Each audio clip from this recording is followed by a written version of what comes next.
Assalamualaikum warahmatullahi wabarakatuh. Halo semuanya, perkenalkan saya Anita Ihwatu Saadah dengan NIM 310700722100120. Saya mahasiswa psikologi dari Universitas Insan Cita Indonesia. Dalam video kali ini, saya akan membahas sedikit topik yang sangat penting dalam kehidupan rumah tangga, yaitu pentingnya strategi komunikasi yang efektif dalam pernikahan. Kita tahu bahwa pernikahan bukanlah hanya sekedar tentang cinta, tetapi juga tentang bagaimana dua individu yang berbeda dapat belajar memahami satu sama lain. Dan salah satu kunci utama keharmonisan yaitu adalah sebuah komunikasi yang efektif dan baik. Adanya komunikasi yang baik juga dapat memperkuat dan mempererat keintiman, kepercayaan, dan juga rasa saling untuk menghargai satu sama lain. Sebaliknya juga, jika komunikasi yang buruk sering menjadi sumber konflik bahwa penyebab utama retaknya suatu hubungan. Yang pertama yaitu pengertian komunikasi dalam pernikahan. Menurut Devito 2011, komunikasi didefinisikan sebagaimana proses transmisi dan juga resepsi pesan di antara dua individu atau lebih yang saling mengaruhi. Dalam lingkungan pernikahan, komunikasi berfungsi sebagai mekanisme utama bagi pasangan suami istri untuk saling memahami gagasan, emosi, dan juga aspirasi masing-masing. Suranto 2011 juga menekankan bahwa komunikasi interpersonal yang efektif dapat meningkatkan kedekatan, mengatasi perselisihan, serta menumbuhkan kepercayaan timbal balik antara pasangan, di mana di dalam kehidupan pernikahan, komunikasi tidak hanya sebatas pada ungkapan lisan, tetapi juga melibatkan ekspresi wajah, intonasi suara, dan juga bahasa tubuh yang mencerminkan perhatian serta empati. Dengan demikian, komunikasi dalam konteks pernikahan dapat dipahami sebagai proses pertukaran makna, emosi, dan juga pemikiran antar pasangan, di mana guna untuk menciptakan relasi yang harmonis, penuh pembahasan, dan juga saling menghormati satu sama lain.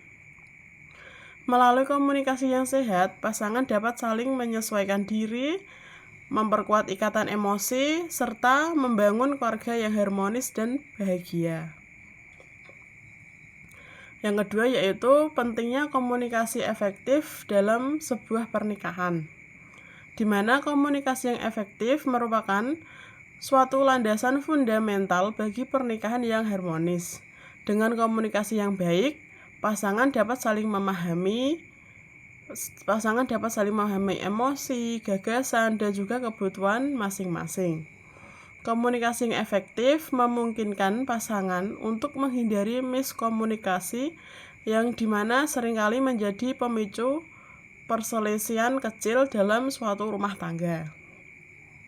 Melalui keterbukaan dan juga pendekatan aktif, pasangan dapat mengelola konflik secara bijaksana tanpa menimbulkan trauma emosi, dan juga lebih lanjut, komunikasi juga mendorong empati dan juga menghargai timbal balik satu sama lain.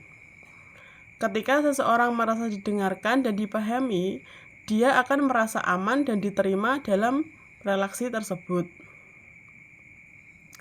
Relasi yang didukung oleh komunikasi yang sehat dapat mempertahankan kedekatan emosional, sehingga suami dan istri tetap merasa intim meskipun menghadapi berbagai jenis tantangan dalam kehidupan rumah tangga. Sebaliknya juga, jika komunikasi yang buruk dapat menimbulkan jarak emosional, miskomunikasi, bahkan dapat memicu adanya perselisihan dan juga berkepanjangan. Oleh karena itu, komunikasi yang efektif bukan hanya sekedar pertukaran kata-kata, tetapi juga pembentukan jembatan emosional antara dua individu yang berbeda. Yang ketiga yaitu hambatan dalam komunikasi pernikahan, di mana dalam perjalanan kehidupan rumah tangga tidak semua pasangan berhasil untuk mempertahankan komunikasi yang baik. Terdapat juga beberapa masalah umum yang sering muncul dan mengganggu harmoni relasi. Di sini terdapat lima masalah umum yang sering muncul dan mengganggu harmonisasi. Yang pertama yaitu definisiasi komunikasi, di mana pasangan kesulitan untuk mengungkapkan emosi atau kebutuhan emosional secara terbuka, akan mengakibatkan banyaknya hal yang disalahpahami dan juga akan berakhir pada kekecewaan. Yang kedua, adanya perselisihan finansial, yaitu timbul akibat perbedaan pendapat dalam mengelola, menggunakan ataupun memprioritaskan dana keluarga. Yang ketiga, adanya perselingkuhan dan ketidaksetiaan, di mana seringkali berasal dari komunikasi yang tertutup, perasaan tidak dihargai, ataupun kebutuhan emosi yang tidak terpenuhi. Yang keempat yaitu perbedaan metode pengasuhan anak, di mana dapat memicu perdebatan antara pasangan jika tidak didiskusikan satu sama lain dengan keadaan tenang. Yang terakhir yaitu isu peran dan tanggung jawab domestik, khususnya ketika salah satu pihak merasa terbebani atau tidak dihargai. Semua masalah ini pada dasarnya dapat diminimalkan apabila pasangan mengembangkan keterampilan komunikasi yang terbuka, empatik, dan juga saling menghormati. Selanjutnya yaitu strategi komunikasi efektif dalam pernikahan. Apa hubungan pernikahan terhadap harmonis? Pasangan perlu menerapkan adanya strategi komunikasi yang efektif. Nah, berikut beberapa langkah yang dapat dilakukan dalam melakukan strategi komunikasi yang efektif dalam sebuah rumah tangga. Yang pertama yaitu mendengarkan secara aktif dan juga empatik, di mana memberikan perhatian penuh saat pasangan berbicara. Letakkan perangkat elektronik dan tatap matanya. Tunjukkan bahwa kita benar-benar mendengarkan melalui anggukan ekspresi wajah dan juga kontak mata. Hindari menyela atau langsung mengevaluasi, tetapi dengarkan terlebih dahulu hingga pasangan menyelesaikan ucapannya. Yang kedua yaitu menggunakan pernyataan saya daripada pernyataan kamu. Menghindari kalimat yang menyalahkan seperti kamu selalu seperti ini, karena dapat memicu defensivitas. Gantikan dengan kalimat yang fokus pada emosi pribadi seperti saya merasa sedih ketika kamu tidak memenuhi janji. Dengan cara ini, pesan yang disampaikan tanpa menyinggung perasaan. Yang ketiga yaitu berkomunikasi dengan empati. Sebelum merespon, pahami terlebih dahulu emosi pasangan untuk menggunakan intonasi suara yang lembut, hindari sarkasme atau kata-kata yang merendahkan. Yang keempat yaitu menetapkan waktu khusus untuk berkomunikasi satu sama lain. Di tengah-tengah kesibukan harian, alokasikan waktu khusus untuk dialog dari hati ke hati. Misalnya sebelum tidur atau saat makan bersama tanpa gangguan perangkat lunak. Yang kelima yaitu mengatasi konflik dengan tenang. Jangan membahas masalah saat sedang emosi tinggi.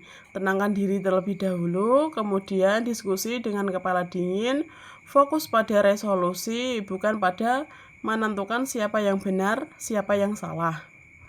Yang keenam terakhir yaitu membangun kebiasaan menghargai pasangan, di mana dengan cara mengungkapkan rasa terima kasih berian pujian atas hal-hal kecil. Komunikasi yang positif juga dapat menumbuhkan atmosfer saling menghargai dan juga memperkuat rasa cinta. Dengan menerapkan strategi ini secara konsisten, pasangan akan lebih mudah menghadapi tantangan rumah tangga dan juga menjaga hubungan yang penuh dengan kasih sayang. Selanjutnya yaitu peran konselor dalam membantu pasangan. Dalam situasi tertentu, komunikasi antar pasangan mungkin sudah sangat sulit dilakukan tanpa bantuan pihak ketiga. Disinilah peran konselor pernikahan menjadi sangat penting. Konselor berfungsi sebagai mediator, membantu pasangan untuk menengahi konflik supaya tidak semakin besar masalah yang sedang dihadapi. Sebagai fasilitas perubahan, konselor juga membantu pasangan untuk memperbaiki pola komunikasi negatif menjadi lebih terbuka dan juga sehat. Konselor juga berperan sebagai pemberi wawasan di mana membantu pasangan untuk memahami dinamika hubungan mereka, termasuk juga kebutuhan emosi dan juga perbedaan kepribadian. Selain itu juga konselor berperan sebagai pendukung emosional, di mana memberikan ruang aman bagi pasangan untuk mengungkapkan perasaan tanpa takut dihakimi. Dengan mengikuti sesi konseling, pasangan juga dapat belajar membangun kembali komunikasi yang sudah rusak, terus memperkuat kepercayaan, dan juga mencegah adanya konflik menjadi lebih serius. Konseling bukan tanda kelemahan, tetapi bentuk komitmen untuk memperbaiki dan juga menjaga cinta dalam pernikahan. Terakhir, kesimpulan dari penyampaian materi ini yaitu dari pembahasan ini kita dapat memahami bahwa komunikasi yang efektif bukan hanya sekedar berbicara, tetapi tentang bagaimana pasangan saling mendengar, memahami, dan juga menghargai satu sama lain.